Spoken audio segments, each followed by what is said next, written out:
ছাত্র জনতার অভ্যুত্থানে দেশে ঘটেছে রাজনৈতিক পট পরিবর্তন, আর গণমানুষের এই সংগ্রামকে স্মরণ করে বাংলাদেশ প্রিমিয়ার লিগ বিপিএল এর নতুন মাস্কাট ডিজাইন করা হয়েছে।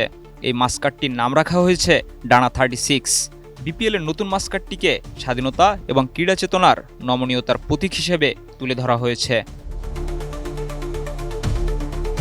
1 ডিসেম্বর সকালে হোটেল ইন্টারকন্টিনেন্টালে নতুন বাংলাদেশ গড়ার লক্ষ্যে তারুণ্যের উৎসব 2025 ঘোষণা মঞ্চে বিপিএল এর নতুন মাস্কাট ডানা 36 উন্মোচন করা হয়। এই ডানা 36 এর গড়ন, রং ও অঙ্গভঙ্গি স্বাধীনতা, শান্তি, মুক্তি, তারুণ্য, প্রাণবন্ততা, উৎসব এবং সীমাহীন সম্ভাবনাকে প্রতিফলিত করে।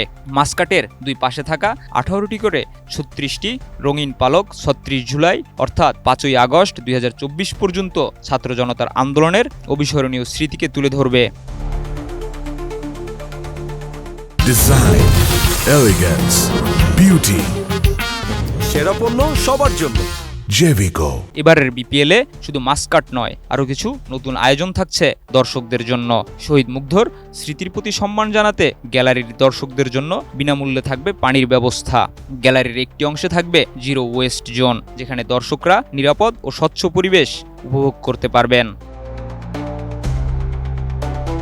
ক্রিকেট স্টেডিয়ামে সাধারণত একটি নির্দিষ্ট এলাকাকে ওয়েস্ট জোন বলা হয়। এই এলাকায় হুলিগানিজম, বিশৃঙ্খলার মতো অবাঞ্ছিত ঘটনা ঘটতে পারে। আর জিরো ওয়েস্ট জোন মানে ওই এলাকায় এই ধরনের কোনো ঘটনা ঘটতে দেওয়া যাবে না। তাছাড়াও বিপিএল এর দর্শকদের সুবিধার জন্য চালু করা হয়েছে ই টিকিট ব্যবস্থা। এছাড়া বিপিএল ইতিহাসে প্রথমবারের মতো একটি থিম সং থাকছে। পুরো টুর্নামেন্টে এই থিম সংটি আলাদা আবহ তৈরি করবে। তাছাড়া এবারই প্রথম বিপিএল এর উদ্বোধনী অনুষ্ঠান হবে একাধিক শহরে। ঢাকা সহ চট্টগ্রাম এবং সিলেটেও হবে কনসার্ট। আগে উদ্বোধনী অনুষ্ঠানটি শুধু মিরপুরেই হতো, কিন্তু এবার তা সারা দেশে ছড়িয়ে পড়বে। শোগুলো পালাক্রমে 23, 25 এবং 27 ডিসেম্বরে অনুষ্ঠিত হবে। ডানা 36 মাস্কাটের মাধ্যমে বিপিএল এর আনন্দ এবং আবহ সারা দেশে ছড়িয়ে পড়বে। বিসিবির পাশাপাশি এই আয়োজনের সাথে যুক্ত থাকবে সরকারের 7টি মন্ত্রণালয়। 30 ডিসেম্বর থেকে শুরু হতে যাওয়া বিপিএল শেষ হবে 19 ফেব্রুয়ারি।